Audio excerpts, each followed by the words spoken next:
Welcome to the Meet Crete podcast, where we sit down and talk with people who make Crete run every day. Hi, I'm Dave. I'm one of the creative producers here at Crete Carrier.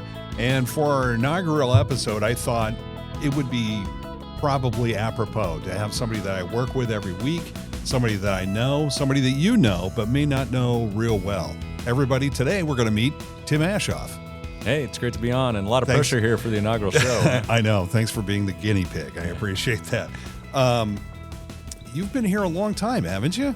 Yeah, just next month it'll be 21 years. 21 years. Yeah. Wow. When you were coming up as a kid, were you interested in like trucks and Tonka toys and stuff like that? Was it a natural progression from being a little kid to getting here? Did you always like trucks? Well, I was always around equipment, including a truck. My dad had many different businesses. I grew up on a farm, but he also was an entrepreneur. So he had a construction business, grain bin business, fertilizer business.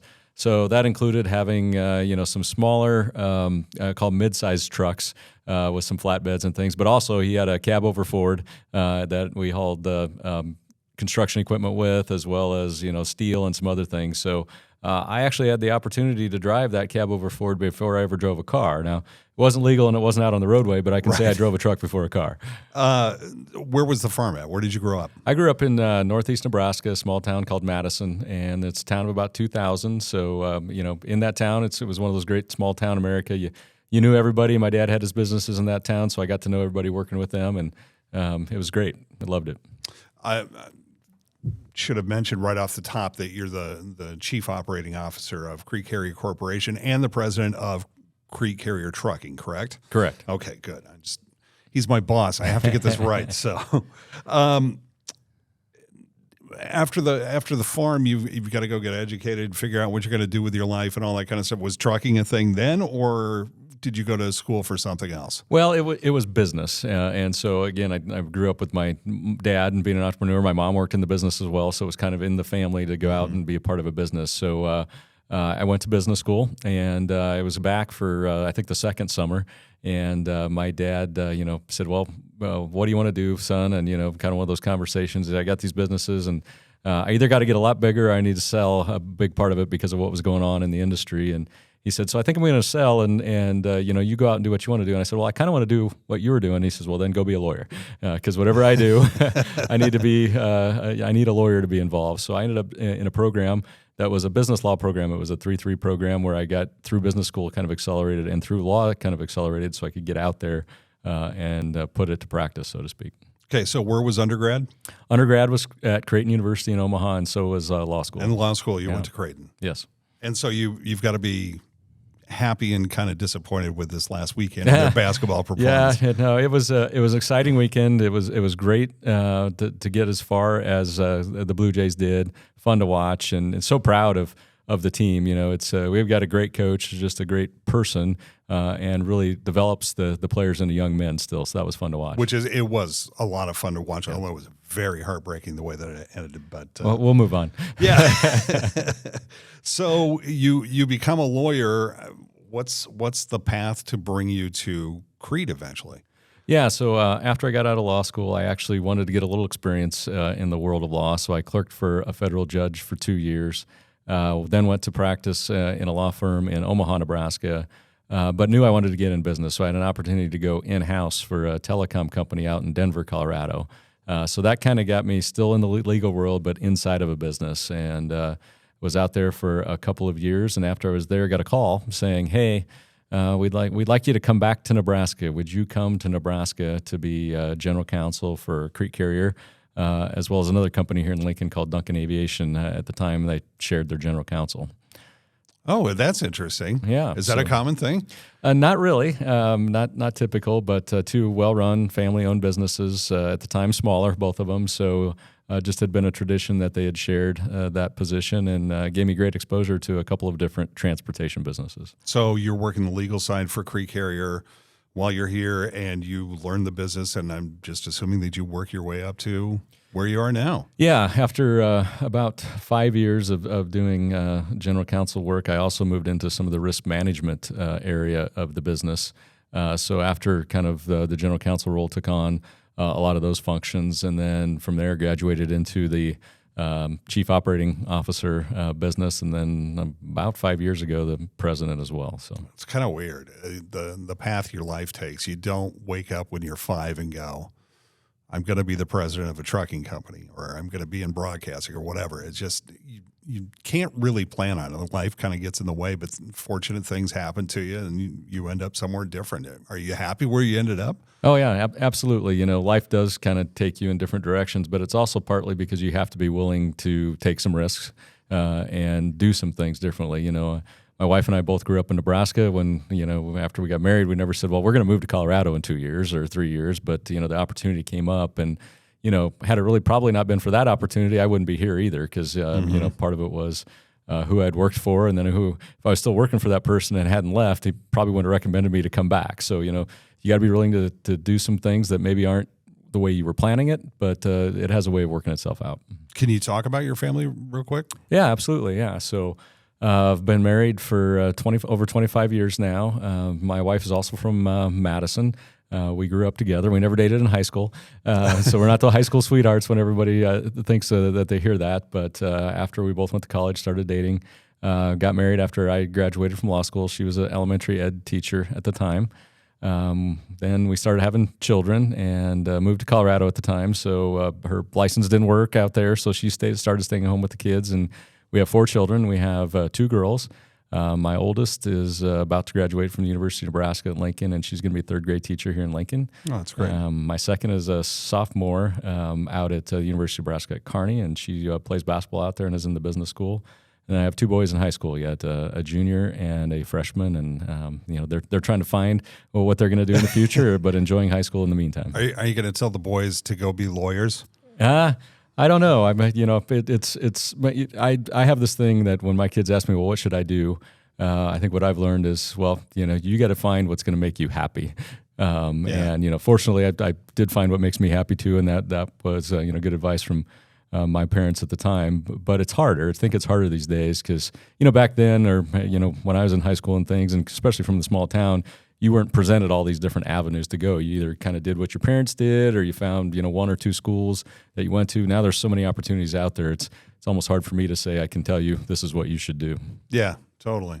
So we know each other a little bit. I know one of the things that you do, but what does the COO of a big company like Crete do in his off time? Well, you know, mostly what I do is spend a lot of time with my family. You know, having had 4 children, busy at work, so time away from work was really focused on them as well as my wife. So a lot of their, you know, as we talked about it, things are different than when we were kids. Kids take so much time with all the activities that they have available to them now. So between, you know, show choir for my oldest daughter and club basketball for my next, club soccer for my boys, and then just all their school activities that go along with that, a lot of that really is focused on my family. You know, a lot of people talk about Nebraska, the bigger media, about, you know, we're just flyover country, and we're 2 electoral votes, but we probably only deserve 1, but it really is a good place to raise kids. Oh, it's great, you know, and that was one of the things that did bring us back from Colorado. My wife and I said, well, we'll go out there for 5 years, and then we'll decide, you know, do we want to come back to Nebraska and you know, have our kids and family here. And so we had the opportunity to come back, and it has been great. You know, it's just an environment where, you know, there's just a lot of great people, and you know, it's people that really help you raise your family, and you know, the friends they have, the friends you have, the schools they're in, really makes a big difference. And so being in that environment here in Nebraska, particularly in Lincoln's been great. And it's great working for a big company that isn't, you know, anchored to Chicago or New York or LA or something like that. It's really interesting, the kind of work that we do here in the middle of America. Right, because, you know, our company, a lot of people think about the trucks and the trailers and the freight we haul, but it really is about the people. And, you know, a big core of them are here in Nebraska. So to be able to have that, you know, family-owned company, family-valued company, Nebraska-valued company, really, you know, to be a part of that and then actually spread that throughout our network across the country, it's something that I'm proud to be a part of.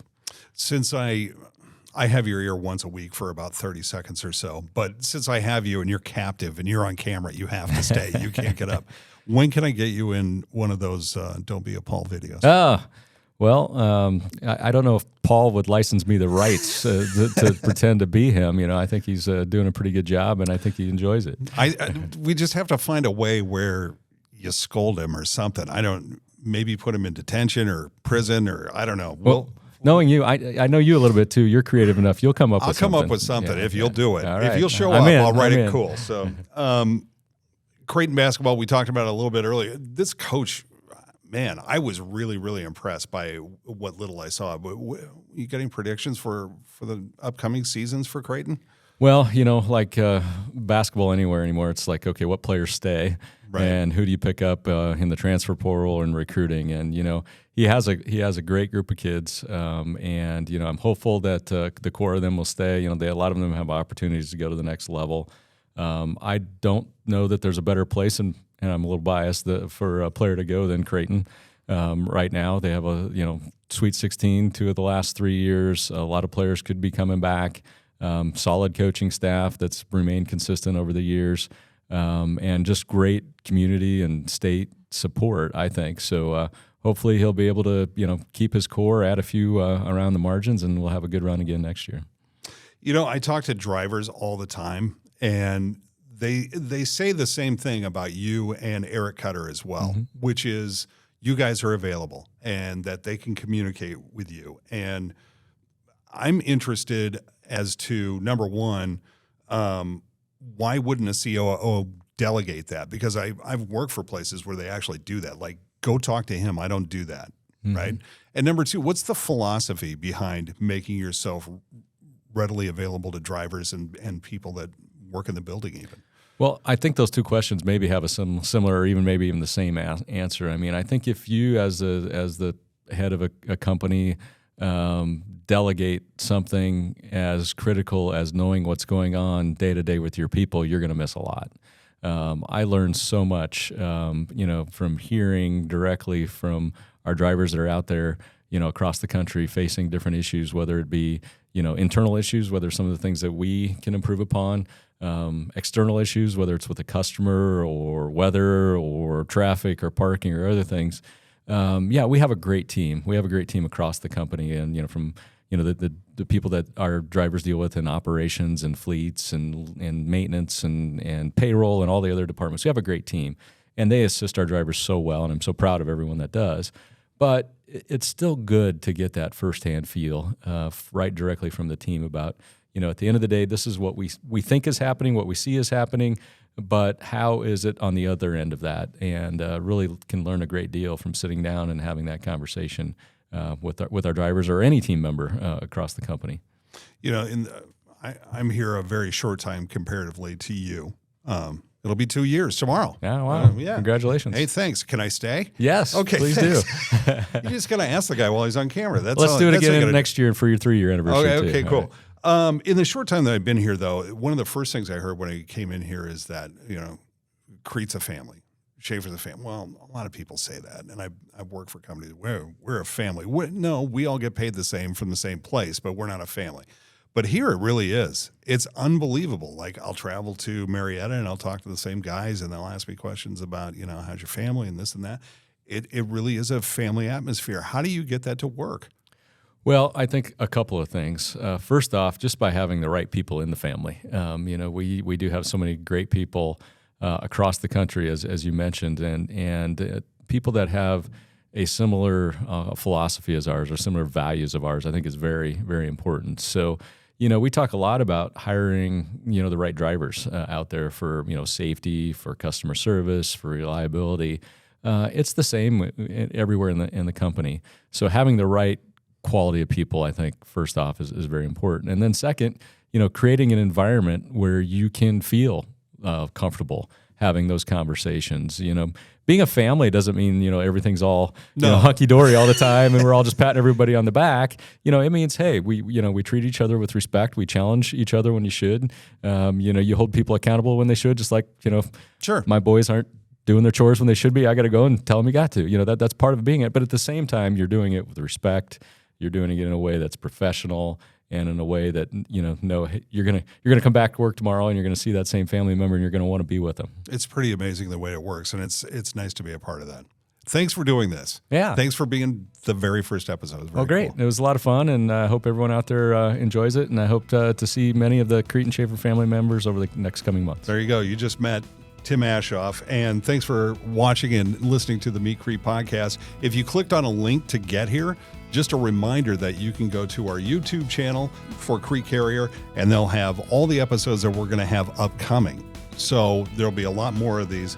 We'll be back to find out more about the people that we work with inside Crete Carrier and Schaefer Trucking in the next episode of Meet Crete.